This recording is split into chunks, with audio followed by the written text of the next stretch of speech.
देश दुनिया की बड़ी खबरें आप देखें journalist UP live news channel पर। आइए आपको दिखाते हैं इस वक्त की सबसे बड़ी खबरें।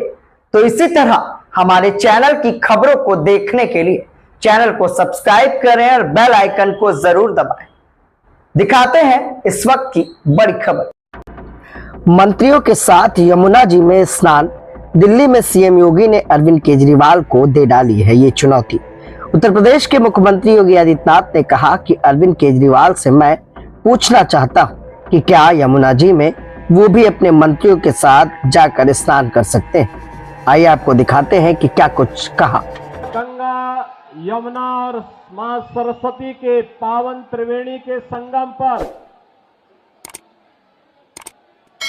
पिछले 10 दिनों के अंदर लगभग 10 करोड़ श्रद्धालुओं ने संगम में डुबकी लगा करके वहां पर पुण्य के भागीदार बने हैं। बहनों और भाइयों, अगले 35 दिनों तक यह सिलसिला चलेगा और इन 35 दिनों, कुल 45 दिनों में प्रयागराज की धरती पर 45 करोड़ श्रद्धालु आकर के पुण्य का भागीदार बनेगा। ये डबल इंजन सरकार, भारतीय जनता पार्टी की डबल इंजन सरकार आस्था को सम्मान देकर के अर्थव्यवस्था का उन्नयन करने का कार्य कर रही है। ये केवल भारतीय जनता पार्टी कर सकती है। आस्था का भी सम्मान है और अर्थव्यवस्था को उसके माध्यम से एक नई गति देने का भी वहां माध्यम बना हुआ है। उत्तर प्रदेश सरकार और केंद्र सरकार ने मिलकर के महाकुंभ के महाआयोजन में 7,500 करोड़ रुपए खर्च किए, लेकिन इससे उत्तर प्रदेश की अर्थव्यवस्था में 2 लाख करोड़ रुपए से अधिक की वृद्धि होने वाली है। लाखों नौजवानों के लिए नए रोजगार का सृजन होने वाला है।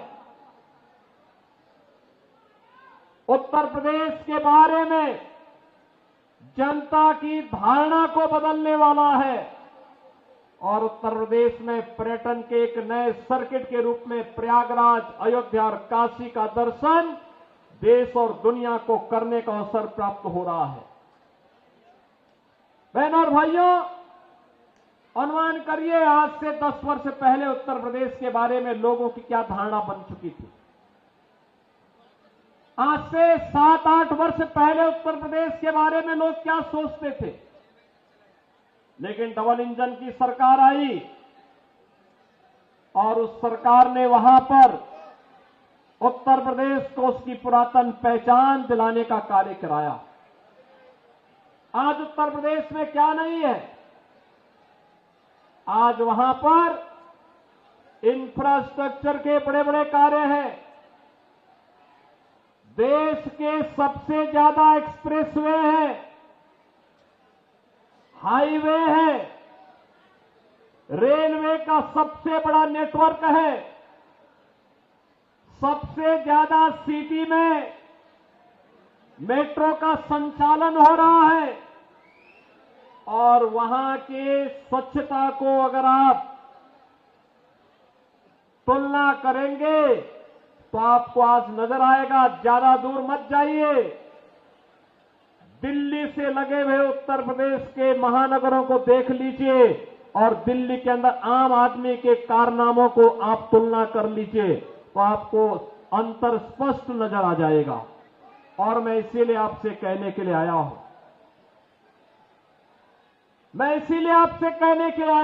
दिल्ली की यात्रा आज से प्रारंभ नहीं होती। 5,000 वर्षों का इतिहास है दिल्ली का। दिल्ली की 5,000 वर्षों के इस इतिहास में कभी ये दिल्ली इंद्रप्रस्थ के रूप में जानी जाती थी। ये दिल्ली अपने वैभव के लिए जानी जाती थी। दिल्ली के कार्य आज से 10 वर्ष पहले तक मॉडल के रूप में देखे जाते थे। लेकिन बहनों और भाइयों, आज मुझे जब दिल्ली चुनाव प्रचार की दृष्टि से तमाम मार्गों को जाना पड़ा, तो यहां पता ही नहीं लग रहा था कि सड़क है या गड्ढा है, गड्ढे में सड़क है या सड़क में गड्ढा है। और इसीलिए मुझे 1 घंटा लेट हुआ आज के कार्यक्रम में आने में।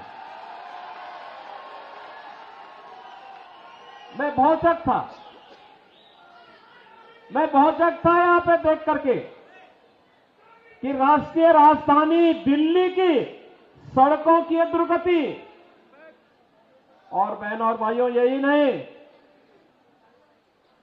जब मैंने सड़कों पर गंदगी का ढेर देखा, कूड़ा पड़ा हुआ है, प्लास्टिक से सड़कें पटी हुई हैं,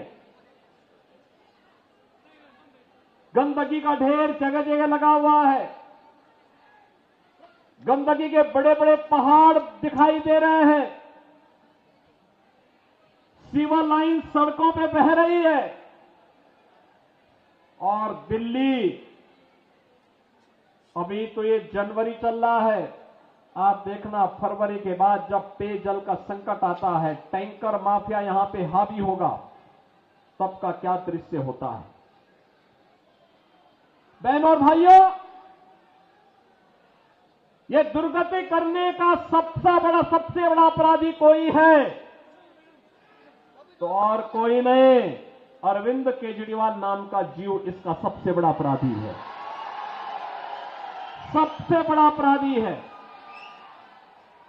बहनों और भाइयों, यहां झूठ बोलने की एटीएम है। सुबह से लेकर सायकाल तक एक से एक झूठ को बड़ी होशियारी के साथ गढ़ने वाला व्यक्ति है। और पिछले 10 वर्षों में दिल्ली की जनता को कैसा झूठों वायदे करते करते उन्होंने दिल्ली को नरक बना दिया है। और दिल्ली के आम आदमी पार्टी की सरकार के कारनामों का पाप आज उत्तर प्रदेश के मथुरा, वृंदावन जैसी पावन नगरी और आगरा जैसी पर्यटन नगरी को ही भुगतना पड़ रहा है। जब यमुना जी का पानी यही दिल्ली में एक नाले में तब्दील हो जाती है, नमामि गंगे परियोजना के माध्यम से एक और गंगा के पानी को प्रधानमंत्री मोदी जी के विजन के कारण, उनके नेतृत्व में अविरल और निर्मल उत्तर प्रदेश के अंदर बना दिया गया। उसका परिणाम है कि प्रयागराज में आप जाएंगे, कल आपने देखा होगा कि उत्तर प्रदेश सरकार का पूरा मंत्रिमंडल, 54 सदस्यीय मंत्रिमंडल ने संगम में डुबकी लगाई। एक साथ आनंद की अनुभूति, पुण्य का लाभ हमने प्राप्त किया। इसलिए क्योंकि अब प्रयागराज में मां गंगा का जल बहुत शुद्ध है, त्रिवेणी में जल बहुत शुद्ध है। नमामि गंगे परियोजना का लाभ वहां लिया गया, उसे पूरी ईमानदारी के साथ लागू किया गया। लेकिन दिल्ली के अंदर यमुना की शुद्धि हो, इसके बारे में कभी कोई चिंता से अरविंद केजरीवाल ने और उनकी टीम ने नहीं किया। मैं पूछना चाहता हूं और मैं उनसे चुनौती भी देता हूं, जैसे उत्तर प्रदेश के प्रयागराज की त्रिवेणी में उत्तर प्रदेश सरकार के सभी मंत्रियों ने कल मेरे साथ डुबकी लगाई है। अरविंद जी, एक दिन आप भी अपने मंत्रियों के गिरोह को लेकर के जाइए और यमुना जी में डुबकी तो लगाइए थोड़ा। दिल्ली की जनता भी देखेगी कि आपने अपनी विरासत की इस पावन नदी को कहां रख करके छोड़ा है।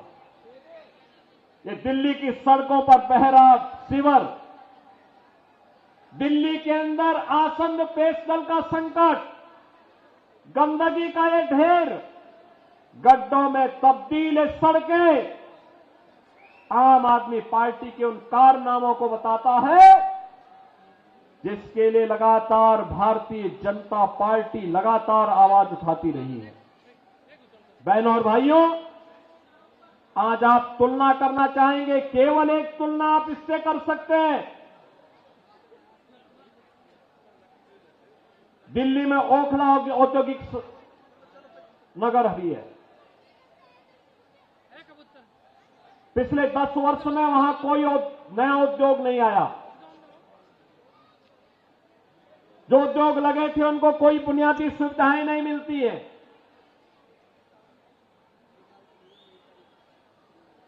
और एक न्यू ओखला के रूप में, नोएडा के रूप में आप जानते हैं।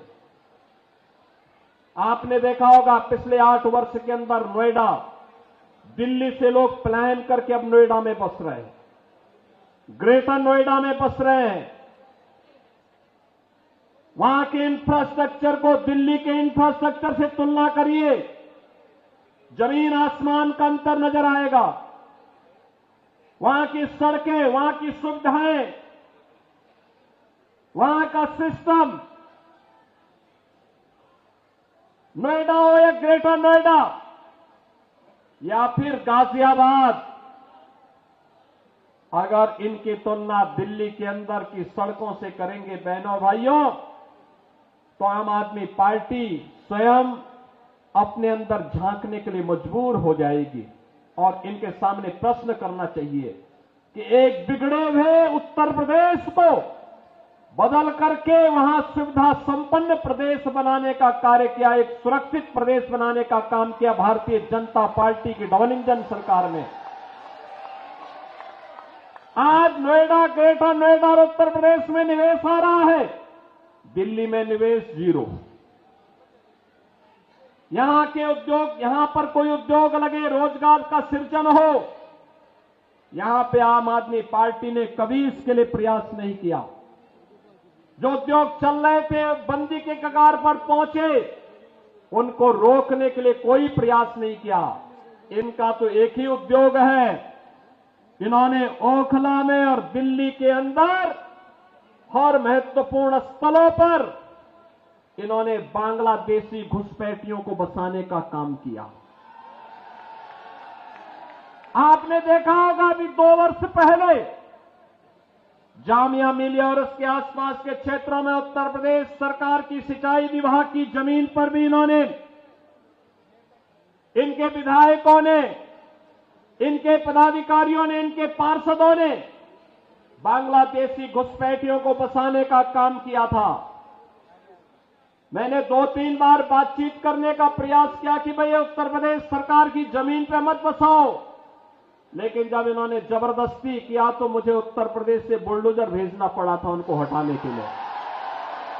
और बहनों और भाइयों, मैंने उनको वहां पूरी निर्ममता के साथ अपनी सरकारी जमीन खाली करवाई और फिर उसे बैरिकेड करके उत्तर प्रदेश की पीएसी को वहां तैनाती दे दी है कि भाई अब आप यहां रहिए।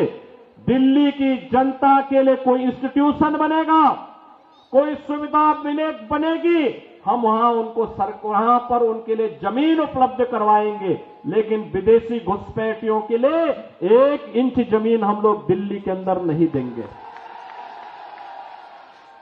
बहनों और भाइयों, इन्हें आपकी आस्था का ख्याल नहीं है। आपने देखा होगा 2 दिन पहले मैं भी एक न्यूज पढ़ रहा था, पंजाब से कुछ बहनें आई थी, उन्होंने केजरीवाल जी के घर का घेराव किया और घेराव करते हुए उन्होंने कहा कि पंजाब में जो वायदा किया था आपने 1000 रुपए प्रत्येक महिला को देने के लिए, 2 वर्ष हो गए, 1 पाई नहीं मिली है। क्या हुआ वायदा का? और यही वायदा ये दिल्ली की जनता से भी करते रहे, यहां की जनता जनार्दन से भी करते रहे। ये दावा करते हैं कि आप बिजली दे रहे हैं। बहनों और भाइयों, दिल्ली की बिजली सबसे महंगी बिजली है और 24 घंटे बिजली नहीं मिलती है। मैं आपसे कहना चाहता हूं, आप आइए, हमारा पश्चिमांचल क्षेत्र, ये मेरठ से लेकर के आपका गाजियाबाद तक की पूरी बिजली पश्चिमांचल विद्युत वितरण उत्तर प्रदेश पावर कारपोरेशन करता है। बिजली मिलती है 5 रुपये 24 पैसे पर यूनिट। और दिल्ली में बिजली का रेट है 9 रुपये से लेकर 10 रुपया। अनुमान करिए, हम लोग मेरठ हो या गाजियाबाद 24 घंटे बिजली दे रहे हैं, लेकिन दिल्ली में बिजली की कट बहुत ज्यादा है। पानी नहीं है, जल सुविधाएं नहीं है, लेकिन इन्होंने बांग्लादेशी घुसपैठियों की मदद से यहां पर इनके पार्षद और इनके पदाधिकारियों ने मिलकर के 2020 में किस निर्ममता के साथ दंगा करवाने का काम किया था, कैसे शाहीन बाग में इन्होंने अराजकता और गुंडागर्दी करने का काम किया था। बहनों और भाइयों, मैं तो केवल आपसे एक बात कहना चाहूंगा, आज भारतीय जनता पार्टी की डबल इंजन की सरकारें जिन राज्यों में हैं, उन राज्यों में आप देखिए, वहां आपको स्वच्छ वातावरण मिलेगा, एक सुरक्षित वातावरण मिलेगा, निवेश के बेहतरीन डेस्टिनेशन के रूप में उन राज्यों में एक स्वस्थ प्रतिस्पर्धा आगे बढ़ी है। और आस्था का सम्मान इस कदर, विरासत का सम्मान कैसे होना चाहिए, अगर उसके कुछ उदाहरण देखने हो तो काशी में आइए, काशी विश्वनाथ धाम आपको देखने को मिलेगा। आप अयोध्या में आएंगे, 500 वर्षों का इंतजार समाप्त हुआ, एक नई अयोध्या के दर्शन होंगे। हर व्यक्ति अभिभूत होता है जब अयोध्या जाता है, उसको लगता है जैसे त्रेता युग में भगवान प्रभु राम के उस समय के अयोध्या का दर्शन कर रहे हैं। अयोध्या में वह स्थिति आज हम सबके सामने है। प्रयागराज महाकुंभ के दर्शन हो रहे हैं। आप उत्तराखंड में जाएंगे, केदारपुरी के दर्शन करेंगे, भव्य और दिव्य केदारपुरी। मध्य प्रदेश में जाएंगे तो बहनों और भाइयों, महाकाल का महालोक के दर्शन वहां देखने को मिलते हैं। ये डबल इंजन सरकार की ताकत है, और डबल इंजन की इसी सरकार की ताकत का एहसास कराने के लिए, आपको आह्वान करने के लिए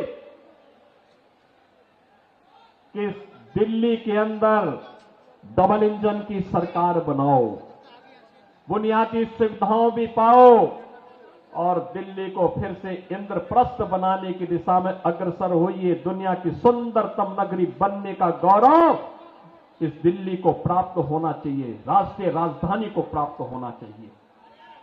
यहां रहने वाली 3 करोड़ की आबादी को भी बुनियादी सुविधा प्राप्त करने का अधिकार होना चाहिए। अच्छी सड़कें मिले,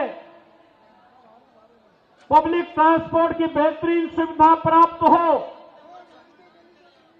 शुद्ध पेयजल की सुविधा हो, स्ट्रीट लाइट मिले,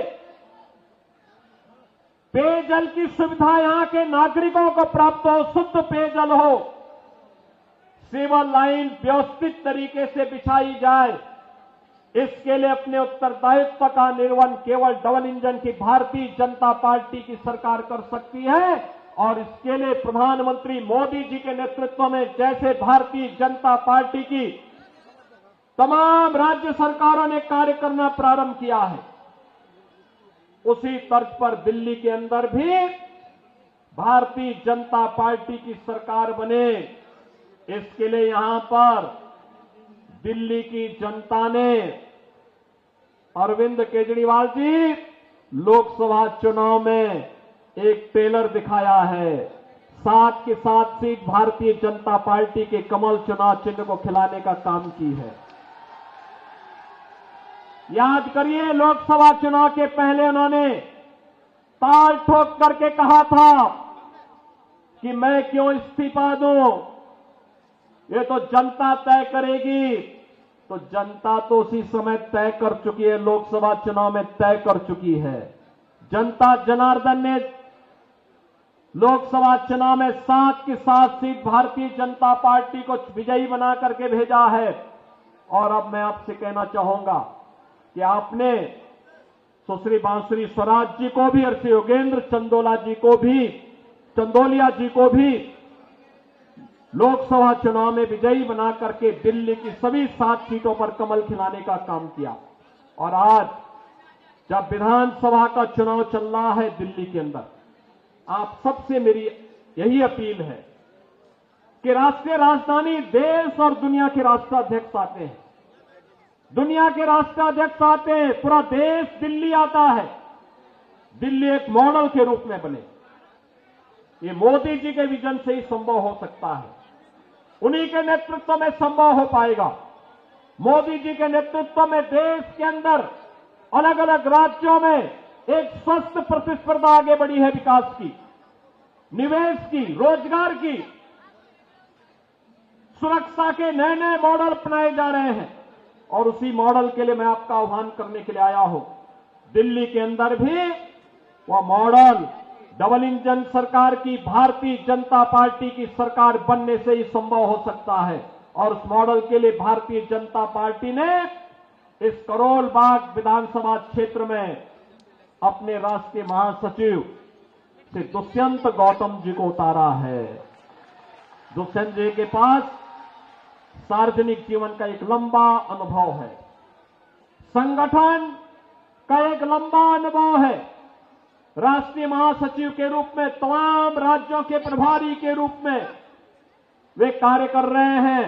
और आज करोल बाग के अंदर वे आज विधानसभा का चुनाव लड़ने के लिए और करोल बाग को उसका पुराना वैभव उपलब्ध कराने के लिए, पुराना गौरव उपलब्ध करवाने के लिए वे आज आपके बीच में उपस्थित हुए हैं। भारतीय जनता पार्टी ने उन्हें अपना प्रत्याशी बना करके आपके बीच में, उन्हें यहां पर आपके बीच में उतारा है। आपका आशीर्वाद दुष्यंत जी को प्राप्त होगा, सभी लोगों को होगा, सभी लोगों को होगा। बहनों और भाइयों, देखिए, ये गौरव केवल भारतीय जनता पार्टी दिला सकती है। मैंने आपको बताया, अयोध्या में इंटरनेशनल एयरपोर्ट का नामकरण भगवान वाल्मीकि जी के नाम पर है, ये मोदी जी ने किया है। संत रविदास जी की जो पावन जन्मभूमि है, चीर गोवर्धन काशी में, आज आप जाकर के देखिए, प्रधानमंत्री मोदी जी के विजन के अनुरूप कितना सुंदर और सुविधाओं से युक्त संत रविदास जी की पावन जन्मस्थली बन गई है। बाबा साहब भीमराव अंबेडकर के पंच तीर्थों को बनाने का काम भी प्रधानमंत्री मोदी जी के नेतृत्व में भारतीय जनता पार्टी की सरकारों ने किया है। ये कांग्रेस हो या आम आदमी पार्टी, ये केवल धोखा देकर के बाबा साहब का अपमान करने वाली पार्टियां हैं। और इसलिए मैं आपसे कहना चाहूंगा कि आज उस विरासत के सच्चे प्रतिनिधि के रूप में श्री दुष्यंत गौतम को भारतीय जनता पार्टी ने करोल बाग विधानसभा क्षेत्र में आपके सामने, आपके बीच में आपकी सेवा के लिए उतारा है। आपका आशीर्वाद श्री दुष्यंत गौतम जी को प्राप्त होगा। दोनों हाथ ला करके यहां पे आश्वस्त करिए, दोनों हाथ, जहां तक मेरी आवाज जा रही है, दोनों हाथ ला करके अपना आशीर्वाद श्री दुष्यंत गौतम जी को दीजिए। देंगे? दोनों हाथ ला करके बोले, मेरे साथ बोलेंगे, भारत माता की, भारत माता की जय श्री राम, जय जय श्री राम।